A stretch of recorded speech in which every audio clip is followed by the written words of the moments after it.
നമ്മുടെ പ്രകൃതി ഇത്രയും സുന്ദരിയാണെന്നും അതിന് ഇത്രയും അധികം നമ്മുടെ മനസ്സിലൊരു ഇമ്പാക്റ്റ് ഉണ്ടാക്കാൻ പറ്റും നല്ലൊരു ഹീലറാണെന്നും ഞാൻ മനസ്സിലാക്കിയത് യാത്രയിലൂടെയാണ്.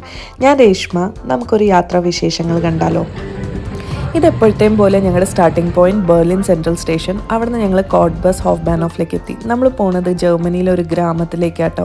ഇത് കണ്ടില്ലേ ഗ്രാമം? ഇവിടുത്തെ ഗ്രാമങ്ങളിലൊന്നും നമ്മുടെ ഗ്രാമത്തിൽ കാണുന്ന പോലെ ആൾക്കാരൊന്നും ഇല്ല കേട്ടോ.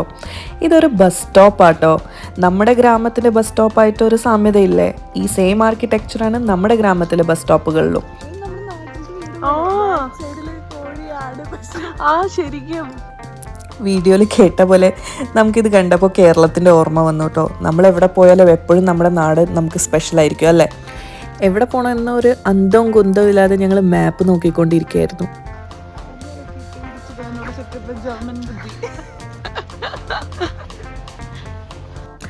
ഇവിടെ ഗ്രാമത്തിൽ ആൾക്കാരില്ലയെന്ന് പറഞ്ഞപ്പോഴാണ് സഡൻലി ഒരാൾ മൂടി പൊതിച്ച് ഫുൾ ബ്ലാക്ക് ഇട്ട് വന്നപ്പോൾ ആകെ കണ്ടപ്പോൾ പേടിച്ചു പോയി ഞാൻ.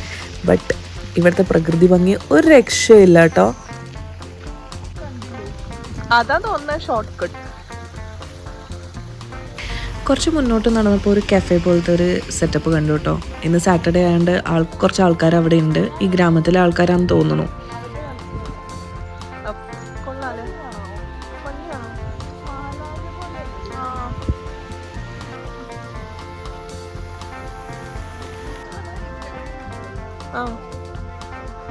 ആണോ? ഫൈനലി നടന്ന് ഞങ്ങളൊരു കാടിൻ്റെ ഉള്ളിലേക്ക് എത്തിയിട്ടോ. കാടിൻ്റെ ഉള്ളിലേക്ക് എത്തിയിട്ട് നമ്മുടെ താരമായ ഡെവിൾസ് ബ്രിഡ്ജിന് ഞങ്ങൾ അന്വേഷിച്ചുകൊണ്ടിരിക്കുക. അത് കാണാനാണ് ശരിക്കും ഞങ്ങൾ ഈ കാട്ടിൽ വന്നത്. ഞാനത് ചോദിക്കണം എന്ന് വിചാരിച്ചായിരുന്നു കേട്ടോ. പ്രകൃതി ഭംഗിൻ്റെ കാര്യത്തിൽ നമ്മുടെ കേരളം ഒട്ടും പുറകിലല്ല അല്ലേ? പക്ഷേ ഇവിടെ ഒരു ഡിഫറൻസ് ഞാൻ കണ്ട് മനസ്സിലാക്കിയതിൽ ആരും വേസ്റ്റും പ്ലാസ്റ്റിക്കും ഈ കാട്ടിൽ എറിയണില്ല.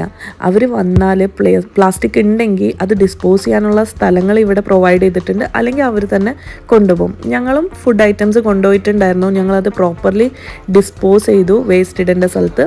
നമ്മുടെ നാട്ടിലും പ്ലാസ്റ്റിക് എറിയരുത് അല്ലെങ്കിൽ ഡിസ്പോസ് ചെയ്യരുതെന്ന് എഴുതാറുണ്ട്, പക്ഷെ നമ്മളത് ചെയ്യാറില്ല. അപ്പം നമ്മുടെ പ്രകൃതിനെ സൂക്ഷിക്കേണ്ട കടമ നമ്മുടെ തന്നെയാണ്.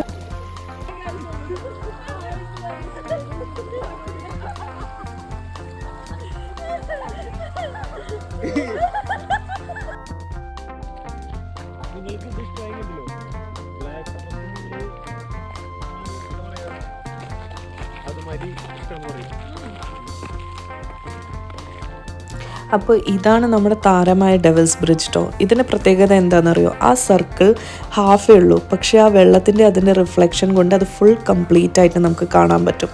അതാണ് ഡെവിൾസ് ബ്രിഡ്ജിൻ്റെ പ്രത്യേകത.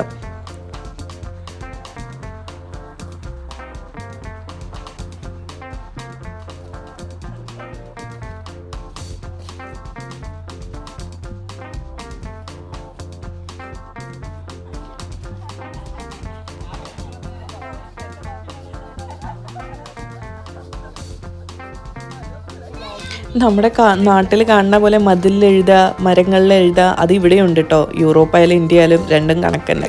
ഞാൻ പറഞ്ഞ ആ സർക്കിൾ കണ്ടോ? ഇപ്പോൾ ക്ലിയർലി കാണാൻ പറ്റുന്നില്ല. അതൊരു ഫുൾ സർക്കിൾ കംപ്ലീറ്റ് ആയിട്ടുള്ളത് പോലെ. അപ്പോൾ ഇതാട്ടോ അതിൻ്റെ പ്ലേസ്. ആർക്കെങ്കിലും വരണമെങ്കിൽ ഇത് മാപ്പിലിട്ടാൽ മതി. ഞങ്ങൾ അങ്ങോട്ട് പോകുന്ന സമയത്ത് മഴയായിരുന്നു, പക്ഷെ തിരിച്ചു വരുന്ന സമയത്ത് നല്ല വെയിലായിട്ടോ. പിന്നെ ഞാനിത് നല്ല ക്ലോസപ്പിലെടുത്തു. ഇത് നമ്മൾ നേരത്തെ കണ്ട ബസ് സ്റ്റോപ്പാട്ടോ. നമ്മുടെ നാട്ടിലും പണ്ടത്തെ ബസ് സ്റ്റോപ്പൊക്കെ ഏകദേശം ഇതേപോലെയൊക്കെ തന്നെ അല്ലേ? പക്ഷേ ഇപ്പോൾ നമ്മുടെ ബസ് സ്റ്റോപ്പൊക്കെ വളരെ ഹൈടെക്കായി അല്ലേ?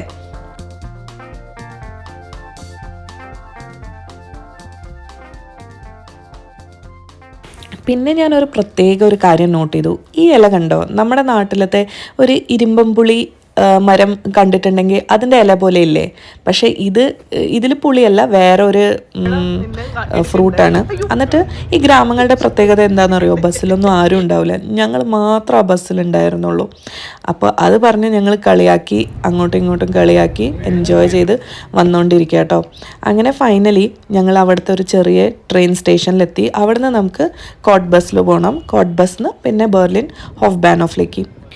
എനിക്ക് ഇവിടുത്തെ സ്ഥലങ്ങൾ കാണുമ്പോൾ അതിശയം തോന്നും.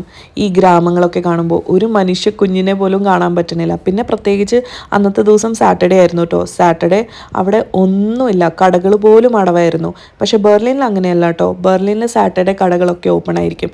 ഇവിടെയൊക്കെ നമ്മൾ വന്ന ഒരു സാധനം വാങ്ങിക്കാൻ പെട്ടുപോകും. ഞങ്ങൾക്കാണെങ്കിൽ വെള്ളം ഞങ്ങൾ കൊണ്ടുവന്നത് കഴിഞ്ഞിട്ടുണ്ടായിരുന്നു. ഒരു വെള്ളം വാങ്ങിക്കാനായിട്ട് എത്ര കടകൾ തപ്പി നടന്നു എന്നറിയോ, എല്ലാം അടവായിരുന്നു. അങ്ങനെ ഫൈനലി ഞങ്ങൾ ബെർലിൻ ഓഫ് ബാനോഫിലെത്തി. യൂറോ കപ്പിൻ്റെ തകൃതിയായ ആഘോഷങ്ങൾ ബെർലിനിൽ നടന്നുകൊണ്ടിരിക്കുകയാണ്. അപ്പോൾ ഞങ്ങളുടെ ഈ ചെറിയ യാത്ര നിങ്ങൾക്ക് ഇഷ്ടപ്പെട്ടു എന്ന് വിചാരിക്കുന്നു. ഇഷ്ടപ്പെട്ടിട്ടുണ്ടെങ്കിൽ ചാനൽ ലൈക്ക് ചെയ്യുക, സബ്സ്ക്രൈബ് ചെയ്യുക. ഇനി എന്തൊക്കെ ചാനലിൽ ഇമ്പ്രൂവ്മെൻറ്റ്സ് വേണം അത് കമൻറ്റിലൂടെ അറിയിക്കുക. എന്തൊക്കെ വീഡിയോസാണ് നിങ്ങൾക്ക് കാണാൻ ആഗ്രഹം അതും കമൻറ്റിൽ അറിയിക്കുക. അപ്പോൾ താങ്ക്സ് ഫോർ വാച്ചിങ്. ബൈ.